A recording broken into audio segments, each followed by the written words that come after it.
ಈ ಒಂದು ವಿಡಿಯೋದಲ್ಲಿ ನೋಡೋಣ.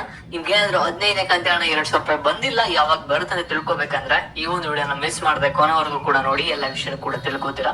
ಅದಕ್ಕಿಂತ ಮುಂಚೆ ಯಾರು ಚಾನಲ್ ಸಬ್ಸ್ಕ್ರೈಬ್ ಮಾಡ್ಕೊಂಡ್ರಲ್ಲ, ಕೆಳಗಡೆ ಸಬ್ಸ್ಕ್ರೈಬ್ ಬಟನ್ ಅಂತ ಕಾಣ್ತಾ ಇರ್ತಾನೆ, ಕ್ಲಿಕ್ ಮಾಡಿ ಪಟ್ ಅಂತ ಸಬ್ಸ್ಕ್ರೈಬ್ ಮಾಡ್ಕೊಳ್ಳಿ. ಹಾಗೆ ಪ್ರತಿಯೊಬ್ರು ಕೂಡ ವಿಡಿಯೋ ಬಂದು ಲೈಕ್ ಕೊಡಿ. ಯಾಕಂದ್ರೆ ಕೂಡ ಒಂದೇ ಒಂದು ಲೈಕ್ ಒಂದೇ ಒಂದು ಸಬ್ಸ್ಕ್ರೈಬ್ ಇಂದ ನಿಮ್ಗೆ ಇದೇ ರೀತಿ ಕಂಟಿನ್ಯೂಸ್ ಅಪ್ಡೇಟ್ಸ್ ಗಳನ್ನ ನೀಡ್ತಾ ಬರೋದಾಗಿರುತ್ತೆ. ಇವಾಗ ನಾವು ಡೈರೆಕ್ಟ್ ಆಗಿ ವಿಡಿಯೋ ಬಗ್ಗೆ ಬರೋಣ. ಇಲ್ಲಿ ಗೃಹಲಕ್ಷ್ಮಿ ಯೋಜನೆ 15ನೇ ಕಂತು ಹಣ ಈ ತಿಂಗಳು ಬರಲ್ವಾ ಅಥವಾ ಯಾವಾಗ ಬರುತ್ತೆ, ಇದೇ ಮೈನ್ ಪ್ರಶ್ನೆ ಆಗೋಳಿದೆ ನಿಮ್ಗೆಲ್ಲರಿಗೂ ಕೂಡ. ಈ ಒಂದು ಗೃಹಲಕ್ಷ್ಮಿ ಯೋಜನೆ ಹಣನ ಇನ್ ಮುಂದೆ 3 ತಿಂಗಳಿಗೊಂದ್ಸಲಿ ಹಾಕ್ತಾರ ಅನ್ನೋದು ಕೂಡ ಸಾಕಷ್ಟು ಜನಕ್ಕೆ ಒಂದು ಡೌಟ್ ಇದೆ. ಯಾಕೆಂದ್ರೆ ಲಕ್ಷ್ಮಿ ಹೆಬ್ಬಾಳ್ಕರ್ ಅವ್ರು ಏನ್ ಮಾಡ್ತಾರೆ ಅಂದ್ರೆ, ಒಂದು ರಿಪೋರ್ಟರ್ ಒಂದು ಪ್ರಶ್ನೆ ಕೇಳ್ತಾರೆ, ಮೇಡಮ್ ಗೃಹಲಕ್ಷ್ಮಿ ಯೋಜನೆ ಹಣ ಯಾವಾಗ ಹಾಕ್ತೀರಾ ಅಂತ. ಅದಕ್ಕೆ ಲಕ್ಷ್ಮಿ ಹೆಬ್ಬಾಳ್ಕರ್ ಅವರು ಯಾವಾಗ ಹಾಕ್ತಾರೆ ಅನ್ನೋದಕ್ಕೆ ಆನ್ಸರ್ ನ ಮಾಡಬೇಕಾಗಿತ್ತು. ಅದು ಬಿಟ್ಟು ಅವ್ರಿಗೆ ರಿವರ್ಸ್ ಕ್ವಶನ್ ಕೇಳ್ತಾರೆ, ಇಲ್ಲಿ ನಿಮ್ಮ ಒಂದು ಸಂಸ್ಥೆಲೆಲ್ಲ ಕರೆಕ್ಟ್ ಆನ್ ಟೈಮ್ಗೆ ಒಂದು ಸ್ಯಾಲರಿ ಬಂದ್ಬಿಡುತ್ತಾ ಅಂತ ಕೇಳ್ತಾರೆ. ಹೌದು, ಕರೆಕ್ಟ್ ಆನ್ ಟೈಮ್ಗೆ ಬರುತ್ತೆ ಅಂತ ಹೇಳ್ತಾರೆ.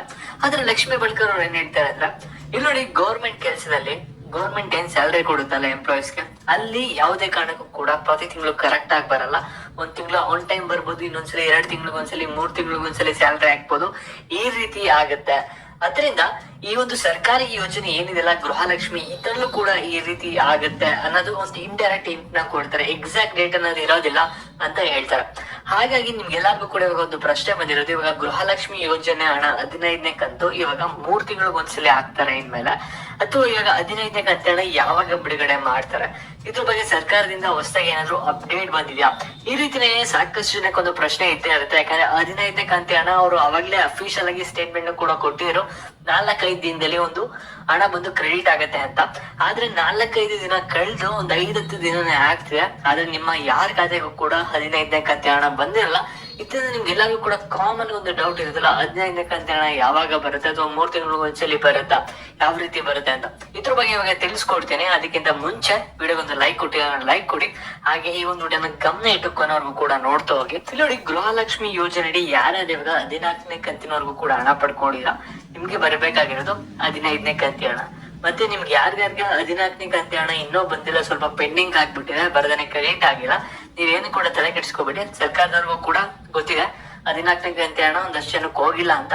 ಅಫಿಷಿಯಲ್ ಆಗಿ ಹೇಳಿದ್ರೆ 14ನೇ ಕಂತು ಹಣ ಯಾರಿಗೆ ಬಂದಿಲ್ಲ ಅವ್ರಿಗೂ ಕೂಡ 15ನೇ ಕಂತು ಹಣ ಹಾಕ್ಬೇಕಾದ್ರೆ 14 ಮತ್ತೆ 15 ಎರಡು ಕೂಡ ಒಟ್ಟಿಗೆ ಬರುತ್ತೆ ಅಂತ ಹೇಳಿದ್ರ.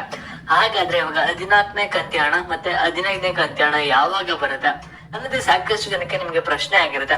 ಈ ಒಂದು ಪ್ರಶ್ನೆಗೆ ಆನ್ಸರ್ ನ ಮಾಡೋದಾದ್ರೆ, ಇಲ್ಲಿ ನೋಡಿ, ಗೃಹಲಕ್ಷ್ಮಿ ಯೋಜನೆ 15ನೇ ಕಂತು ಹಣಕ್ಕೆ ನೀವೇನು 2 ತಿಂಗಳು 3 ತಿಂಗಳು ಏನು ವೆಯ್ಟ್ ಮಾಡೋ ಅಗತ್ಯ ಇಲ್ಲ.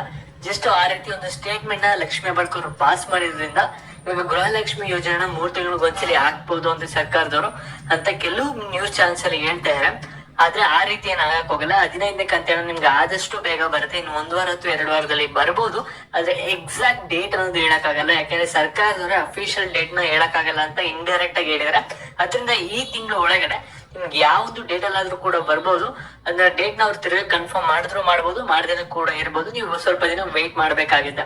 ಮತ್ತೆ ಈ ಒಂದು ವಿಡಿಯೋ ಗೃಹಲಕ್ಷ್ಮಿ ಹಣ ಯಾರು ಪಡಿತಾ ಇರ್ತಾರೆ ಎಲ್ಲರಿಗೂ ಕೂಡ ಶೇರ್ ಮಾಡಿ. ಮತ್ತೆ ಇದೇ ರೀತಿ ಅಪ್ಡೇಟ್ಸ್ ಗಾಗಿ ಚಾನಲ್ ಸಬ್ಸ್ಕ್ರೈಬ್